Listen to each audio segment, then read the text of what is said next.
Welcome to our wild rice demonstration. Thank you guys for coming here. Thank you guys for being in school today. And so we're gonna kind of take you guys around and show you how we process and we finish and we clean wild rice. There's certain tools, there's certain steps that we have to take in order to get a finished product. So what brings us here to talk about wild rice? This is the season where we go out into the lakes, we go out and we harvest wild rice. We're a little bit late, but that season, if you remember the name of the moon, Manoominike. So that means our wild ricing moon. We're just a little bit past that right now. A long time ago, we used to live way out east on the East Coast. And one of our prophecies, one of our things that we were told was to move west. And so we came long way this way to a place where they told us food grows on water, okay? Who can tell me what the food is that grows on water? What's the name of it?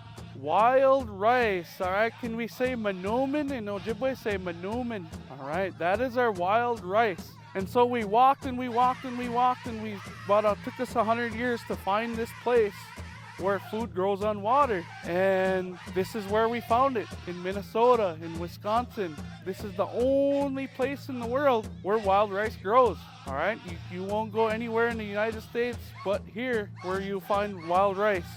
Do we just go out on a boat and take off and go pick wild rice? All right, there's a step that we take before we go out. And all the families, all the people in the community used to gather at the lakeshore, and they would get together, they would bring their pipes, they would bring their tobacco, their asema, and they would have a ceremony. And the ceremony was to give thanks, to say miigwech to all of the spirits that are around us in the sky, on the land, and in the water. And we always pray to those spirits, and we ask for permission, we give thanks, and we ask those spirits to help us and guide us when we go do these things in the water. All right, so once we've acknowledged everybody, now it's time to come in and go out on the boat and go ricing. There's a special word for boat. Can you guys say G-mon? G-mon. So it takes two people in one boat. One person is called, we call him in English, a poler, and his job is to use this big giant pole. And in Ojibwe, this big giant pole is called a gaandakii'igan. Gaandakii'igan. And it's really tall, 20 feet tall, 30 feet tall. The reason why it's that big is because it needs to touch the bottom of the lake. See those spikes on the bottom? That's what pushes the boat through the water. So the person that's gaandakii'igan, the one that's pushing the boat, has a job to do, and that's to be real steady. If that person wasn't steady, what would happen? You would tip over in your boat. So he has a job to do. The one that stands in the back could be a girl too. Long time ago, they started with women. Women were the only ones that went out and did the rice. The next part, the person sitting in the boat has a pair of what we call bawa'iganaatig. Okay, bawa'iganaatig is one, bawa'iganaatig is two. And who thinks they know what they do with these two things? It does gathers the wild rice. So the person sitting down in the boat has a job to do too. And what he or she is going to do is going to reach out and grab a big tall grass, and then they're going to come across the top and they're going to swipe and kind of knock the rice off the tall grass. That process we call is bawa'am. I think it's one of these words here. It has bawa'am right here. And they're knocking the rice into the boat. Once our boat fills up, we take it back to shore. What's happening is we call it bawa'iganatig. Bawa'iganatig means to dry things, okay?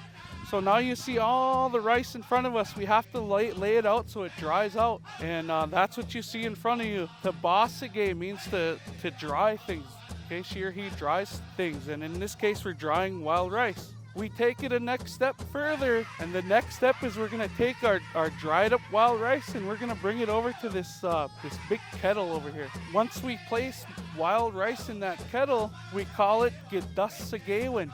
We're parching the rice, we're cooking it just a little bit to get it a little bit more drier, because on wild rice there's a little husk that's around the rice, and we want to break that off and we want to clean it. Okay, so we're going to bring some rice to the kettle. We're going to use our oar, our paddle, and we're going to stir that rice a little bit.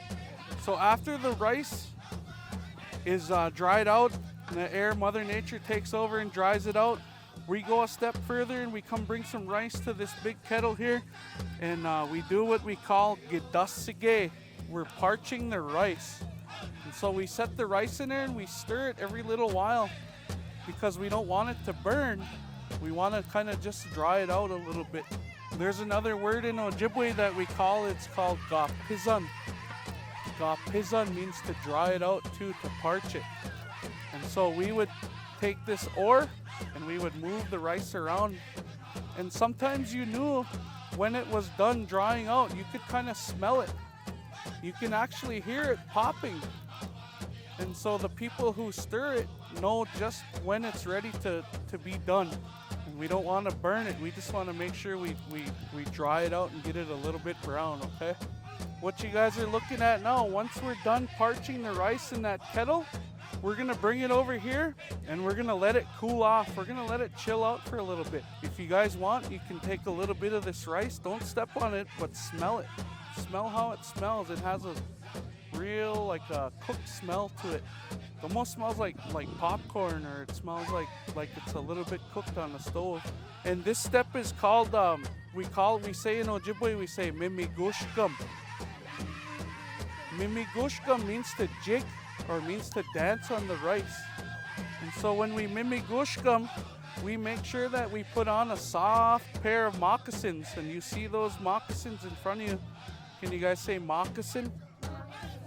And then that's for one shoe, say moccasinan. That's two shoes, that's two moccasins. So to this hole where the rice is, and you're gonna mimigushkam, you're gonna dance on the rice today after you put on a pair of these moccasins, okay? And therefore, so that your feet don't get poked by the wild rice. They're soft. The moccasins are soft so that we don't break the rice. So they serve a purpose. They help you and they help the rice. You're gonna step into this hole. You're gonna step on there. You're gonna put your hands on the two poles. Watch my feet go back and forth on the tips of my feet. And you're gonna turn your feet like this, okay? And you're kind of doing the twist. That's mimigushkam. Yep, just like that. You want to do it gently so you don't break the rice. Good job, Tyrone. And this step is called Nuskachigawan. Nuskachigawan, can you guys say that? Say Nuskachigawan. Nuskachigawan means to winnow. And when we winnow, we put our wild rice in this basket. It's called a Nuskachinagan. Can you guys say that? Nuskachinagan. Nuskachinagan is a birch bark basket. And the purpose of it is to do this. Watch, Pika, watch over here now. All we're gonna do is flip the rice in the air, and you're gonna see all of these little pieces of husks and grass. They're gonna fly with the wind, and that's our job, is to kind of flip it, and you see all of that stuff. All of that stuff we want to get out of our rice, and that makes it clean. So all you have to do is be gentle. You don't have to flip it so high, and it takes out all of that dust and that stuff in there. Kagwejitun. Nuskachigawan, you're winnowing the rice. Uju kitigabene sindigo, gizin dude misquagabiwi zagaigan in Dunjaba. Buju, my name is Wesley Jourdain, and I am Eagle Clan, and I'm from here in Red Lake, Minnesota. And we are here at the secondary complex in Red Lake, Minnesota, and we are learning about Manoominike, our wild rice. I believe, this is very important for our youth, not only our youth, but our staff and also our community to learn the old ways of wild ricing. These ways have been passed down for years and hundreds of years, and there's a lot of good teachings that go along with learning the process and the way that we originally have cleaned and processed wild rice. There's a lot of things that tie into our 7 grandfather teachings of respect and love, humility, to have courage, and to utilize all 7 of our grandfather teachings. So it's not only kids or students or staff is learning one thing, they're kind of tying in all of the 7 grandfather teachings together, and also learning how to process wild rice the old way that we were taught a long time ago. there is a strong connection to the things that we do when we apply ourselves and we apply our minds and our ways. The traditional way that we used to live, never was about using alcohol. We teach people when we do things like this to be chemical free, to be mind altered free, and because those are the bad spirits they bring around, and we don't want anybody that's using or anything like that to come around and bring those bad spirits. But we understand sometimes this is also a healing process for some people. I know we've helped people that showed up, under the influence at times, and this was their healing. This was kind of their first step to healing, was to go back in their traditional ways and to be a part of getting back to being Anishinaabe again.